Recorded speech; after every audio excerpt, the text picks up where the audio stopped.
10th standard maths chapter 2 numbers and sequence, exercise 2.4 first sum. Find the next three terms of the following sequence. இதில் 3 subdivision கொடுத்துருக்காங்க. 1 by 1 solve பண்ணலாம். First பார்த்தீங்கன்னா 8, 24, 72. So ஒரு 3 term கொடுத்துருக்காங்க. ஓகேவா? So இந்த சீக்வன்ஸில் அடுத்த 3 டேர்ம் என்னன்னு கேட்டிருக்காங்க. A1 is 8, A2ன்றது 24 and A3 is 72. இப்போ அடுத்தடுத்த 3 டேர்ம் என்னன்னு கேட்டிருக்காங்க. சரிங்களா? ஃபஸ்ட்டு இந்த சீக்வன்ஸ் வந்து எப்படி ஃபார்ம் ஆச்சுன்னு நம்ம கண்டுபிடிக்கணும். இது பார்த்தீங்கன்னா 8 இருக்கா ஃபஸ்ட்டு, அடுத்தது 24 இருக்குது. ஸோ 8 நம்ம 3ஆல் மல்டிப்ளை பண்ணும்போது we will get 24. அடுத்தது 24 இருக்கா. ஸோ 24 நம்ம 3ஆல் மல்டிப்ளை பண்ணால் நமக்கு 72 கிடைக்கும். ஸோ இந்த சீக்வன்ஸ் பார்த்தீங்கன்னா மல்டிபிள் ஆஃப் 3. ஓகேவா? This sequence is a multiple of 3 சொல்லலாமா? ஸோ A4 வேணும் இல்லையா? A4 அப்படின்னா A3 வந்து 3ஆல் மல்டிப்ளை பண்ணணும். 3 2s are 6, 7 3s are 21. Right? Next A5. A5ன்றது A4 என்ன பண்ணணும்? 3ஆல் மல்டிப்ளை பண்ணணும் இல்லையா? 6 3s are 18, 8, balance 1, 3 1s are 3, 3 plus 1 4, 3 2s are 6. Next A6.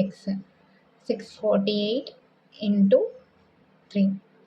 8 3s are 24, 4 balance 2, 4 3s are 12, 12 plus 2 14, 4 balance 1, 6 3s are 18, 18 plus 1 19.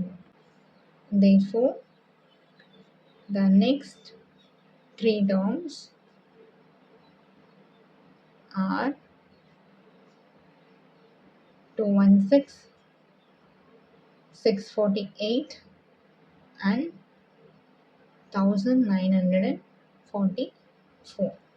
Next subdivision 5, 1, minus 3. So இப்போ இதுக்கப்புறம் அடுத்த 3 term கேட்டிருக்காங்க. A1, A2, A3. இப்போ இந்த சீக்வன்ஸ் எப்படி ஃபார்ம் ஆயிருக்குன்னு பார்க்கணும். ஃபஸ்ட்டு 5 இருக்கா. இங்கே எப்படி நமக்கு 1 வரும்? 5லேருந்து 4 லெஸ் பண்ணால் சப்ராக்ட் பண்ணால் 1 கிடைக்குமா? ஸோ -4. 5 - 4 1. ஓகேவா? அதே மாதிரி இது ரெண்டையும் நம்ம என்ன செய்யணும்? -4 வச்சு தான் பண்ணணும். ஓகேவா? அப்போ என்ன வரும்? +1 -4 -3. நெக்ஸ்ட் இப்போ இங்கே -3 இருக்குது, அது கூட -4 ஆட் பண்ணணும். ஸோ -7 இல்லையா? ஸோ இப்போ A4 ஈக்குவல் டு A3 இருக்கா. A3 -4. -4ன்றது தான் ஒரு டேர்ம் கூடயும் நம்ம வச்சு நெக்ஸ்ட் டேர்ம் கண்டுபிடிக்கிறோம் அந்த சீக்வன்ஸில். ஓகேவா? ஸோ இப்போ -7. அடுத்தது A5ன்றப்போ -7 -7 -4. So -11 and A6 -11 -4 -15.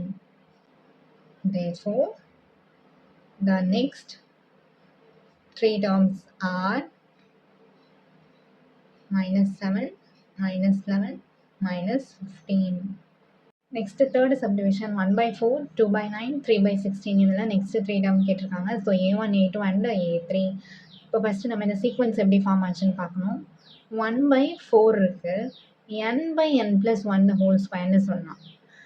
First A1 பாருங்கள். 1 by 4 இருக்குது. n by n plus 1 the whole square அப்படின்னா இது an. இப்போ A1 அப்படின்னும் போது என்னுக்கு பதில் என்ன செய்யணும்? 1 சப்ஸ்டியூட் பண்ணணும். அப்போ 1 by 1 plus 1 whole square. 1 by 1 plus 1 2. 2 square பண்ணால் 1 by 4. ஸோ இப்படி தான் நமக்கு ஃபஸ்ட் டேர்ம் கிடைச்சது. நெக்ஸ்ட்டு பாருங்கள், செகண்ட் டேர்ம் போட்டு பார்ப்போமா. A2.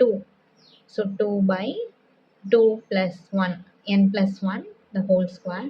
So 2 by 2 plus 1 in the 3 square. So 2 by 3 square in the 9. So 2 by 9. ஓகேவா? சப்போ A3யும் அதே ஃபார்மேட்டு தான் வந்திருக்கும். இப்போ A4 ஃபைன் பண்ணலாமா. A4 is equal to first என்ன நியூமரேட்டரில் என்னன்னும் போது 4 by 4 plus 1 square.